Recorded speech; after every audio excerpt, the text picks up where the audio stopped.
നിങ്ങളോടുകൂടെ. അങ്ങേ ആത്മാവോടും കൂടെ. ലൂക്കായുടെ വിശുദ്ധ സുവിശേഷത്തിൽ നിന്നുള്ള വായന. കർത്താവേ, അങ്ങേക്ക് മഹത്വം. അക്കാലത്ത് പട്ടണങ്ങളിലും ഗ്രാമങ്ങളിലും പഠിപ്പിച്ചുകൊണ്ട് യേശു ജെറൂസലേമിലേക്ക് യാത്ര ചെയ്യുകയായിരുന്നു. ഒരുവൻ അവനോട് ചോദിച്ചു, കർത്താവേ, രക്ഷ പ്രാപിക്കുന്നവർ ചുരുക്കമാണോ? അവൻ അവരോട് പറഞ്ഞു, ഇടുങ്ങിയ വാതിലിലൂടെ പ്രവേശിക്കുവാൻ പരിശ്രമിക്കുവിൻ. ഞാൻ നിങ്ങളോട് പറയുന്നു, അനേകം പേർ പ്രവേശിക്കുവാൻ ശ്രമിക്കും, എന്നാൽ അവർക്ക് സാധിക്കുകയില്ല. വീട്ടുടമസ്ഥൻ എഴുന്നേറ്റ് വാതിലടച്ചു കഴിഞ്ഞാൽ പിന്നെ നിങ്ങൾ പുറത്തുനിന്ന്, കർത്താവേ, ഞങ്ങൾക്ക് തുറന്നു തരണമേ എന്ന് പറഞ്ഞ് വാതിൽക്കൽ മുട്ടാൻ തുടങ്ങും. അപ്പോൾ അവൻ നിങ്ങളോട് പറയും, നിങ്ങൾ എവിടെ നിന്നാണെന്ന് ഞാൻ അറിയുന്നില്ല. അപ്പോൾ നിങ്ങൾ പറയും, നിന്റെ സാന്നിധ്യത്തിൽ ഞങ്ങൾ ഭക്ഷിക്കുകയും പാനം ചെയ്യുകയും ഞങ്ങളുടെ തെരുവുകളിൽ നീ പഠിപ്പിക്കുകയും ചെയ്തിട്ടുണ്ട്. എന്നാൽ അവൻ പറയും, നിങ്ങൾ എവിടെ നിന്നാണെന്ന് ഞാൻ അറിയുന്നില്ല. അനീതി പ്രവർത്തിക്കുന്ന നിങ്ങൾ എന്നിൽ നിന്നും അകന്നു പോകുവിൻ. അബ്രാഹവും ഇസ്ഹാക്കും യാക്കോബും സകല പ്രവാചകന്മാരും ദൈവരാജ്യത്തിലിരിക്കുന്നതായും നിങ്ങൾ പുറന്തള്ളപ്പെടുന്നതായും കാണുമ്പോൾ നിങ്ങൾ വിലപിക്കുകയും പല്ലിറുമ്പുകയും ചെയ്യും. കിഴക്ക് നിന്നും പടിഞ്ഞാറ് നിന്നും വടക്ക് നിന്നും തെക്ക് നിന്നും ജനങ്ങൾ വന്ന് ദൈവരാജ്യത്തിൽ വിരുന്നിനിരിക്കും. അപ്പോൾ മുൻപന്മാരാകുന്ന പിൻപന്മാരാകുന്ന മുൻപന്മാരും ഉണ്ടായിരിക്കും. കർത്താവിൻ്റെ വചനം. ക്രിസ്തുവേ, അങ്ങേക്ക് സ്തുതി. മിശിഹായിലേറ്റവും പ്രിയപ്പെട്ടവരെ, നമ്മളെല്ലാവരും പ്രാർത്ഥിക്കുന്നവരാണ്, ഒത്തിരി പ്രാർത്ഥിക്കുന്നവരാണ്. കാരിസ് ഭവനിൽ ഓരോ ദിവസവും നൂറുകണക്കിന് ആളുകൾ വന്ന് പ്രാർത്ഥിക്കുന്നുണ്ട്. നിത്യാരാധന കപ്പളയിലും മറ്റ് പല സ്ഥലങ്ങളിലും ഇരുന്ന് പ്രാർത്ഥിക്കുന്ന പലരെയും കാണാം. പ്രാർത്ഥിക്കുവാനായിട്ടുള്ള ഒരു വലിയ ആഗ്രഹം നമ്മളിൽ എല്ലാവരിലുമുണ്ട്.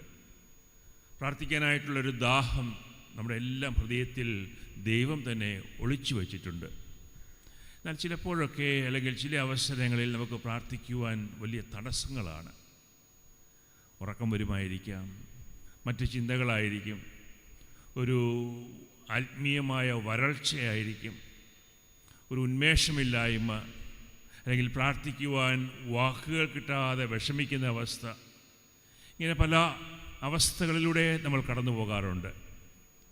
ഇന്ന് വചനം നമ്മളെ പഠിപ്പിക്കുന്നത് ഇങ്ങനെയുള്ള അവസ്ഥകളിൽ നമ്മൾ എങ്ങനെയാണ് പ്രാർത്ഥിക്കേണ്ടത്, അല്ലെങ്കിൽ പ്രാർത്ഥന യഥാർത്ഥത്തിൽ എന്താണ് എന്ന് റോമാക്കാർക്ക് എഴുതിയ ലേഖനം 8-ാം അധ്യായത്തിൽ നമ്മൾ പഠിക്കുകയാണ്. വചനം പറയുന്നു, നീ ഏതവസ്ഥയിലായിരിക്കുന്നുവോ, എത്രമാത്രം വരൾച്ചയിലൂടെയോ സങ്കടത്തിലൂടെയോ പ്രാർത്ഥിക്കുവാനുള്ള ഒരു ടേസ്റ്റ് ഇല്ലായ്മയിലൂടെ പോവുകയാണോ, അവിടെയാണ് പരിശുദ്ധാത്മാവ് നിന്നിൽ പ്രവർത്തിക്കുക. ദൈവത്തിൻ്റെ ആത്മാവ് ആണ് നിന്നെ പ്രാർത്ഥിക്കുവാൻ സഹായിക്കുക. നമ്മൾ പലപ്പോഴും പ്രാർത്ഥനയെ കാണുന്നത് നമ്മുടെ പരിശ്രമങ്ങൾ കൊണ്ട്, നമ്മുടെ വാക്കുകൾ കൊണ്ട്, നമ്മുടെ കഴിവുകൊണ്ട് ദൈവത്തെ നമ്മിലേക്ക് അടുപ്പിക്കുന്ന ഒരു വഴിയാണ് പ്രാർത്ഥന. എങ്ങനെയെങ്കിലും ദൈവത്തിൻ്റെ ശ്രദ്ധ, ദൈവത്തിൻ്റെ സ്നേഹം പിടിച്ചു മേടിക്കുവാൻ വേണ്ടി നമ്മൾ പ്രാർത്ഥിക്കാറുണ്ട്. എന്നാൽ യഥാർത്ഥ പ്രാർത്ഥന അതല്ല. നമ്മൾ ദൈവത്തെ അന്വേഷിക്കുന്നതിനേക്കാൾ കൂടുതലായിട്ട് ദൈവം നമ്മെ അന്വേഷിച്ചുകൊണ്ടിരിക്കുക. നമ്മൾ ദൈവത്തിലേക്ക് അടുക്കുവാൻ ആഗ്രഹിക്കുന്നതിനാൽ കൂടുതലായിട്ട് ദൈവം നമ്മിലേക്ക് അടുക്കുവാൻ ആഗ്രഹിച്ചുകൊണ്ടിരിക്കുക. അതുകൊണ്ടാണ് വചനം പറയുന്നത്, ദൈവത്തിൻ്റെ ആത്മാവ്, പരിശുദ്ധാത്മാവാണ് നമ്മിലൂടെ പ്രാർത്ഥിക്കുക. അപ്പോൾ ആ ചിന്ത നമ്മൾ വെടിയണം.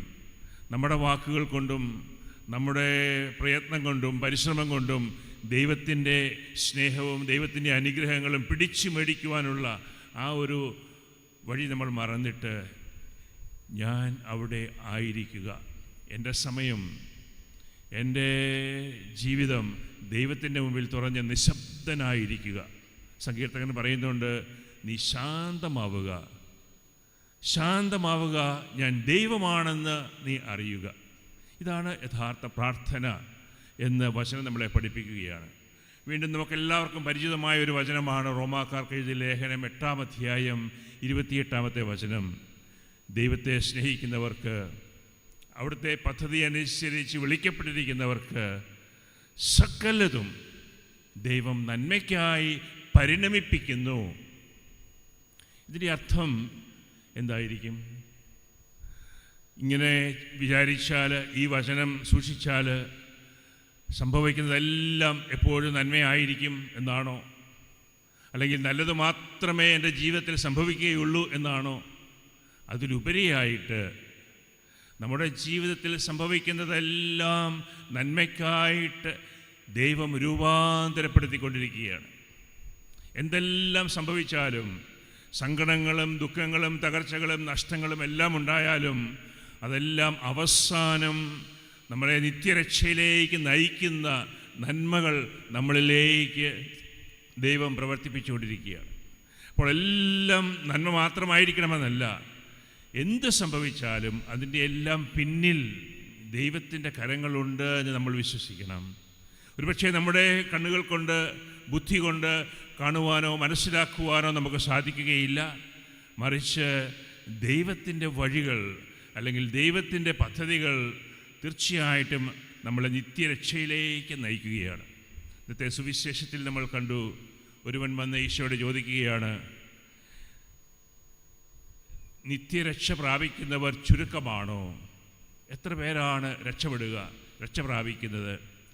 ഈശോ അവന് കൊടുത്ത ഉത്തരം നമുക്കുള്ള ഒരു ഉത്തരമാണ്. ഈശോ പറയുന്നത്, ഡോണ്ട് വറി, എത്ര പേര് രക്ഷ പ്രാപിക്കുന്നതിനെ ഓർച്ച് നീ വിഷമിക്കേണ്ട, മറിച്ച് നീ ഇപ്പോൾ ജീവിക്കുന്നത് രക്ഷയുടെ വഴിയിലൂടെയാണോ? ഇടുങ്ങിയ വാതിലിലൂടെ പ്രവേശിക്കുവാൻ നീ ശ്രമിക്കുക. അതാണ് രക്ഷയിലേക്കുള്ള വഴി. രക്ഷയിലേക്കുള്ള വാതിൽ ഇടുങ്ങിയതാണ്, പക്ഷേ അത് അടഞ്ഞിരിക്കുന്ന വാതിലല്ല. ആ രക്ഷയിലേക്കുള്ള വാതിൽ എപ്പോഴും തുറന്നിട്ടിരിക്കുകയാണ്. അത് ഇടുങ്ങിയതാണെന്ന് മാത്രം. കാരണം അതിലൂടെ സഞ്ചരിക്കുവാൻ എളിമ വേണം, സമർപ്പണം വേണം, സഹനശക്തി വേണം, ത്യാഗങ്ങൾ സഹിക്കണം, പാപത്തിൻ്റെ സന്തോഷങ്ങളെ വെടിയുവാനുള്ള തീരുമാനമുണ്ടാകണം. അതുകൊണ്ടാണ് അത് ഇടുങ്ങിയതായിരിക്കുന്നത്. അപ്പോൾ ഈ വാതിൽ എപ്പോഴും നമുക്കായി ദൈവം തുറന്നിട്ടിരിക്കുകയാണ്.